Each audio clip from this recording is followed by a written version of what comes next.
নমস্কাৰ, মোৰ নাম শ্ৰী নিভা দত্ত। মোৰ ঘৰ নথচলমাৰা পাটটোত। মোৰ হাজবেণ্ড ঢুকোৱাৰ কাৰণে মই লক্ষী বাইদেউৰ পৰা অলপ সহায় বিচাৰিছিলোঁ। তাৰপিছত বিচৰাতে সহায়টো কৰিছে তাই। তাৰপিছত তাই কৈছে মই এইখিনি কাম কৰি মানে দিছা কিনা হয়।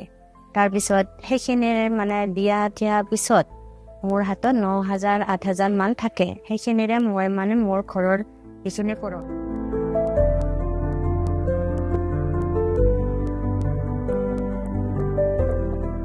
ধন্যবাদ যাচিলোঁ বিত্তসখী বাইদেউ। ধন্যবাদ জনালোঁ অসম ৰাজ্যিক গ্ৰামীণ জীৱিকা অভিযান আৰু সাধনকো ধন্যবাদ জনালোঁ।